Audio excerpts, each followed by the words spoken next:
They sang songs about him, but he took their wickets. The general praised him, but he hit his bowlers for a 6. And if you haven't guessed who I'm talking about, well, don't worry, because he happens to be my guest today. His name is Lakshmipati Balaji.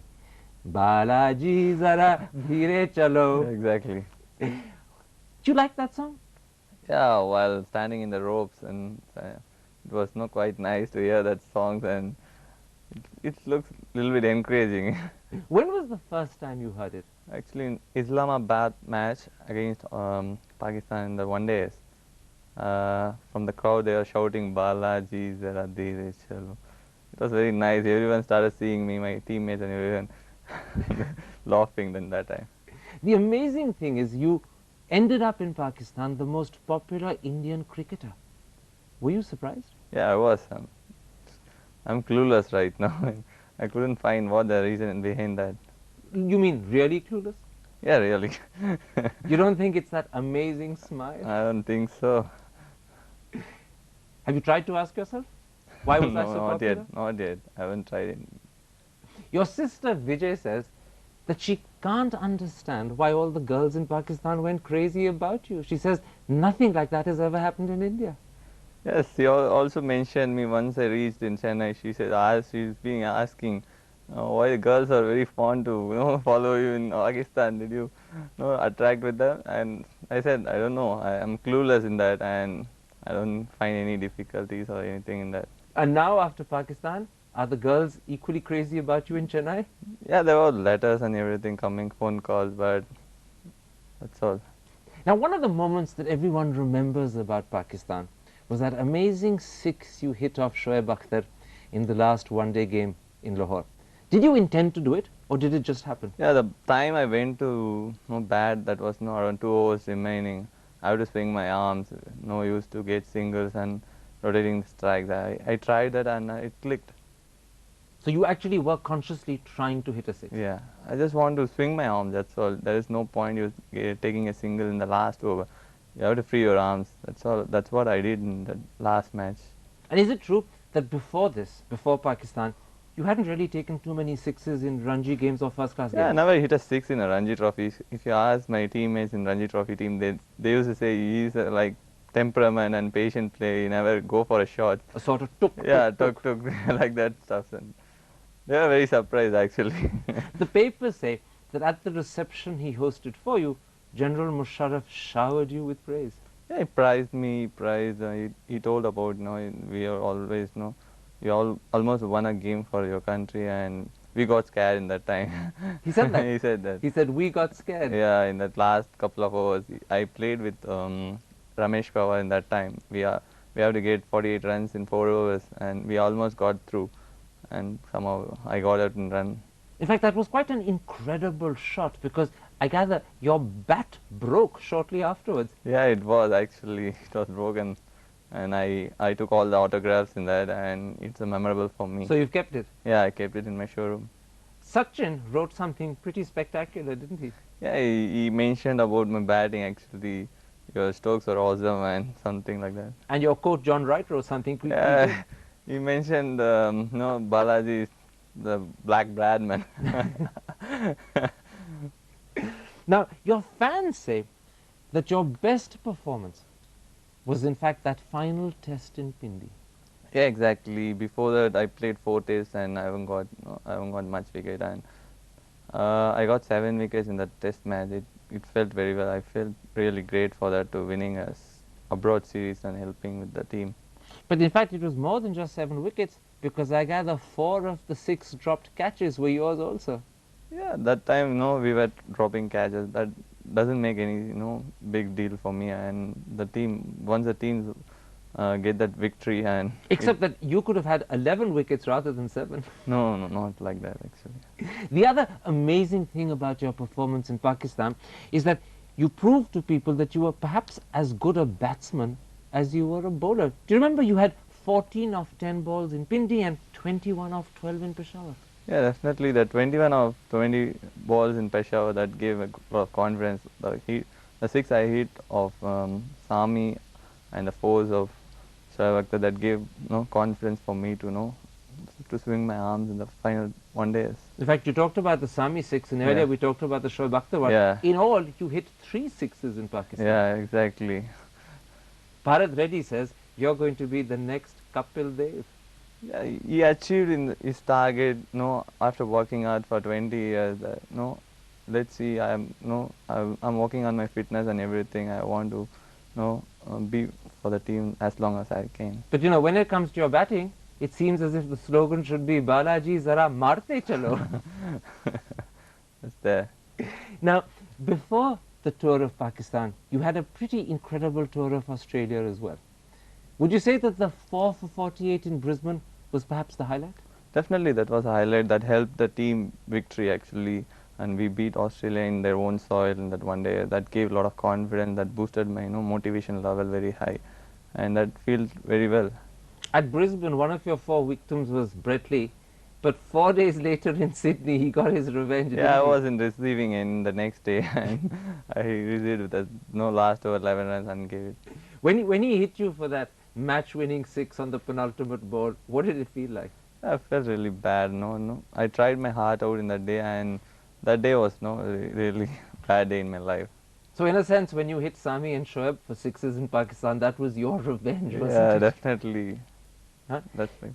Ricky Ponting seemed to have had a bit of a tough time batting against you. Yeah, he's a great batsman, but I got him prize and I tried hard to get his wicket, and it happens on its own, that's all. So you were actually concentrating. You said to yourself, I'm going to get you, Ponting. No, not like that actually. I want to be disciplined with any batsman who overpays. And I want to be disciplined with my line length. You have to be disciplined in the one dayers, and you have to be consistent actually in the one dayers with your line length. Between the 2 tours, Australia and Pakistan, which do you think was your better one as a bowler? Definitely in Pakistan, as a bowler, I performed very well in both the aspect of the game, and I performed very well in Test series. I got 12 wickets. It gave a lot of confidence. It motivated my, concentration level and everything. The only disappointing thing is on 2 separate occasions, Brisbane and Pindi, you had 4 wickets, but you failed to get the 5th. Yeah, I was worried. That time in Brisbane, I got 4 wickets, and last over I have to get 1 wicket. I didn't get that in the last over. And next is in Pakistan. My dream was to get a 5-wicket haul in Pakistan soil, and somehow I managed to get 4 wickets. Almost got through, and somehow I missed that thing. What a big contrast all of this is from your debut in November 2002. Then you couldn't get a wicket and you couldn't stop giving away runs. Yeah, definitely. That time I was struggling with my rhythm and my run up and my line and length. I wasn't that disciplined with my line and length. After that, I worked hard really, and I came up with a good. Was it in fact lack of discipline and lack of line and length, or were you nervous also? Yeah, a little bit of nervous, and my first match I didn't bowl great line and length actually. You have to be, stick to your line and length, and you have to be very consistent in that. It was in fact in many ways quite a disastrous debut because you got dropped immediately afterwards. Did you think that your career had ended before it had begun? No, not like that. It made me think, the point it gave, and you have to work hard in this game, and definitely you have to be mentally strong. And after that, I came up very well in that. So every time you face a setback, you become tougher and stronger? Yeah, definitely. I've become very tougher and stronger once I get that nod. When you got dropped after that debut, you really concentrated on the Ranji games, didn't you? You ended up with an incredible 6 consecutive 5-wicket hauls. Yeah, definitely. That felt very good. That boosted my confidence, and my teammates. I should thankful to my teammates who all backed me when I was down. Actually, in Tamil Nadu cricket teammates and management, they were very supportive in that. But when you have a setback and you have to get over it, how much of it is mental effort and how much of it is physical stamina? Yeah, definitely, you have to be in 50-50 in the both aspects. You have to be stronger, and you have to be fitter for the longer version like Test cricket, and it helps mentally as well. You have to be concentrative, and you have to be focused throughout the game. And now, after the Australia and Pakistan successes, would you say that your position in the team is secure? Not secure actually. There is too much competition in this game actually. You have to work hard. You have to earn your berth in the team, and every match is very important. Even now? Even now, yeah, definitely. Every match is very important. I mean, even now, after these incredible successes, after Balaji, Zara, Dheere Chalo, even now? Definitely, even now. So when the training sessions begin again for the Asia Cup, you're going to be putting everything into it. Definitely, I'm going to work hard with my training and my bowling aspects in the next few months. Balaji, let's take a break at that point. I want to come back in part 2 and talk not about cricket, but about the man behind that incredible smile, the other side of Balaji. Definitely. We'll be back in a moment's time. Don't go away.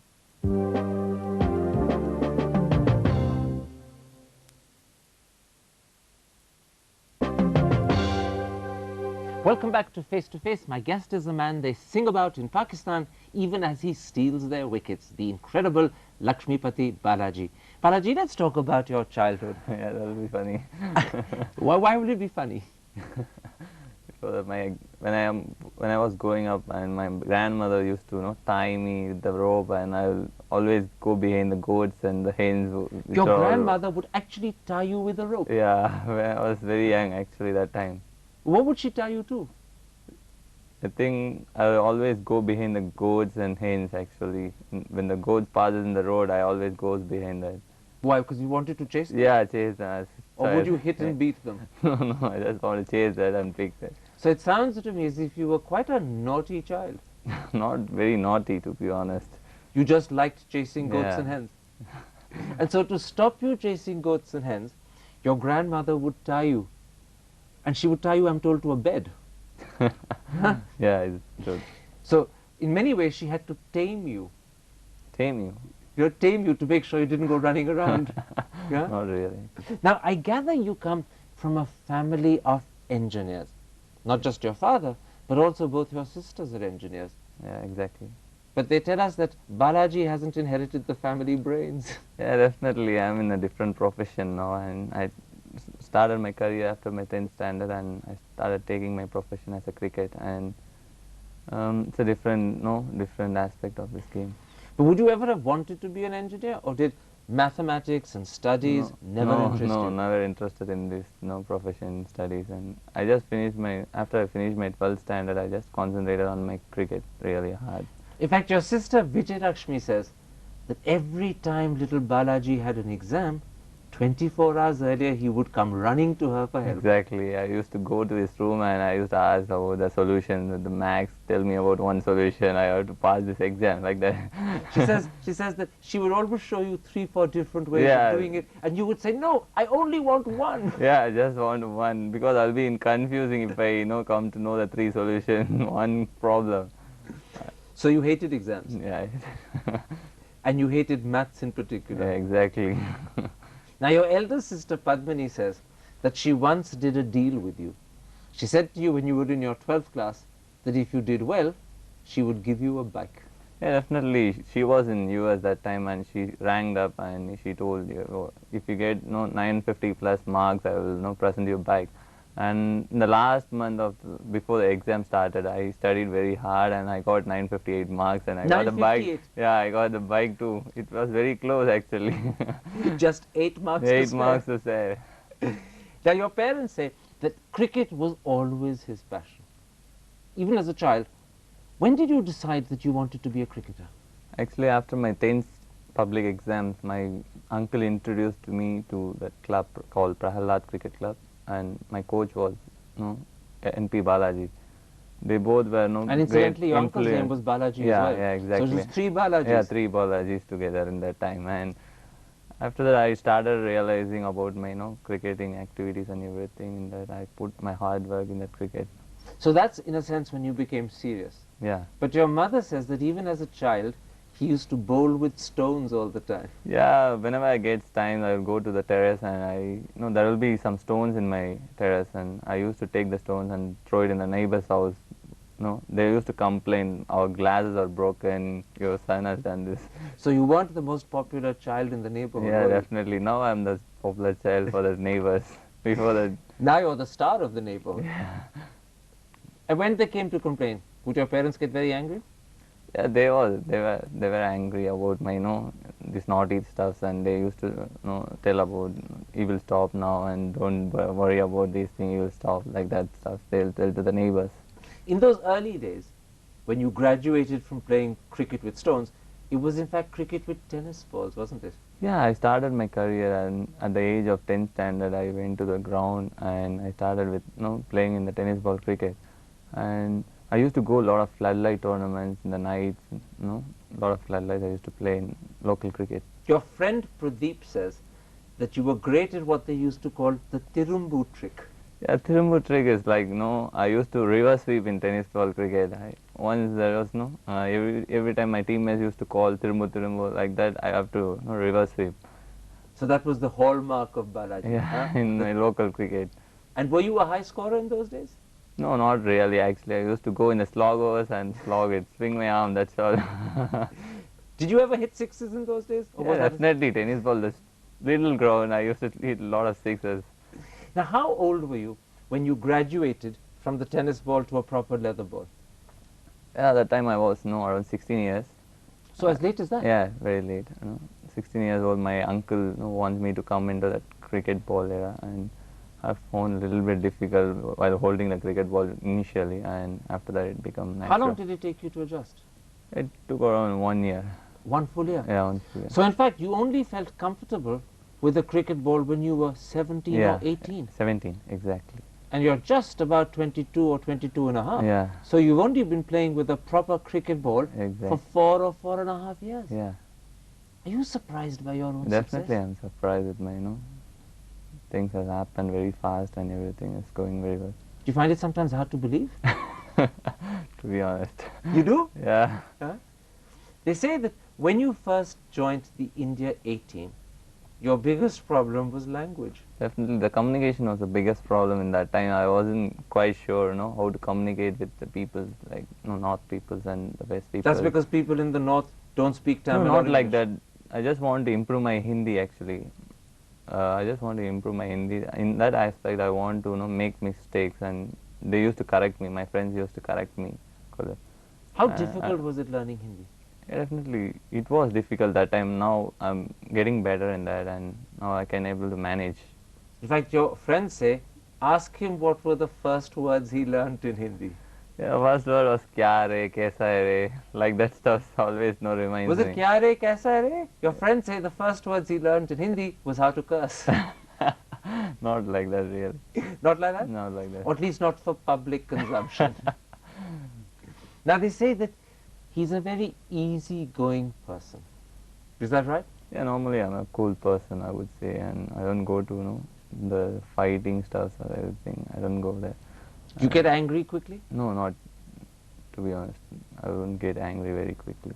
And do you get irritated? Sometimes about myself.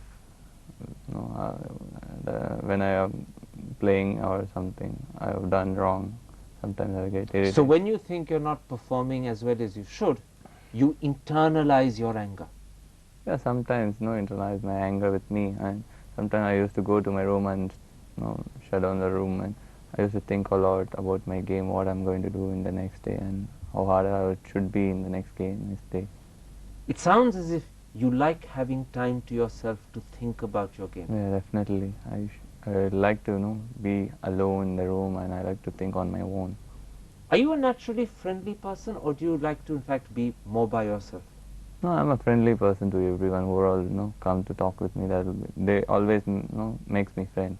Because the world thinks Yeah. that you're always smiling. Yeah. Huh? But that smile is in fact partly deceptive. Receptive instance. I haven't seen my smiling face. Once I get in front of the mirror, I would say my smile is very good, but in the TV it looks different. Your sister also says that one of the reasons why he smiles a lot is because when he was younger, he had an operation which has left him with what looks like a smile. Exactly. I had a jaw surgery before when I was very young. So because of a doctor, you look always happy. Not really. I gather that in addition to being a person who likes time to himself, you're also a fairly religious person. Yeah, I'm a very religious person. I used to go to temple. There is a temple, Shirdi Sai Baba temple, very near to my house. I used to go, day in, day out. When you say day in, day out, you mean literally every single day? Yeah, every single day I used to go there and we'll have it. It gives you a sense of comfort. Yeah, definitely pleasant time, and the peaceness and everything I'll get over there in the temple. You were in fact at the Shirdi temple when you heard that you had been chosen to play in the Yeah, Australia tour? exactly. The day I was in the temple and I got a call from TNC and they said you got selected for the Australian trip, and I was surprised in that. Are you superstitious? Not really. But you I'm do not always pray superstitious. to the sun god before every match. Yeah, that's natural. My mom used to tell, before going to the field, take a blessing from the sun god, and that's what I do in that. Now, the world thinks that because you're South Indian, you have to be vegetarian. But the truth is almost exactly the opposite, isn't it? I'm a non-vegetarian, to be honest. So all those theories one hears on television that vegetarians like Lakshmipati Balaji have proven that Indians are as tall and tough and strong as meat eaters, none of that's true. No, this is true. Actually, I'm not a flesh eater. Actually, I do like a lot of white meat, like prawns and fish and chicken. Everything I like. Your parents say that you particularly like the food in Pakistan. Yeah, the food in Pakistan is very oily. Actually, too much oily and too much contents of rich food. I used to take a lot of rice and some dal. That's all. Today, of course, you're a major star. Your smile is on every front page and there are singing songs about you. Has life changed a lot? Yeah, not really. I've been going to cinemas now, and there's no change in my life. My friends and my everyone is same, and they've been coming and we've been chatting together. Little bit I'm finding difficult now because of the too much popularity, and the privacy is getting up. Do you like the fact that wherever you go, there are people running after you for autographs, girls chasing you to see you smile? Not really, actually. Who's it most difficult for, yourself or for your family, who in a sense find that their home is invaded by people whenever you're playing cricket?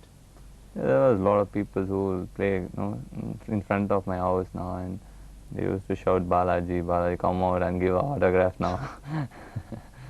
Do you ever regret the fact that, although you're a great star and you must love that, but the life that you used to lead and the privacy that you enjoy has probably gone forever? Yeah, exactly. That's happened. It's all been changing a lot, and you have to stick with your normal thing, natural thing. When you're not playing cricket, what do you enjoy doing? I listen music a lot, and I'll play with my friends. I'll go to my friend's house, and we'll have cards, and we'll play in games like cards, caroms, and everything. But you're not into discos? Not in this case. Huh? No. So, in other words, you like a quiet life. Yeah, I like a very quiet life, naturally. And cricket remains priority number one. Yeah, definitely. It's a bread and butter. You have to work hard every moment you're going to play for the profession. Lakshmipati Balaji, a pleasure getting to know you. Thank you very much.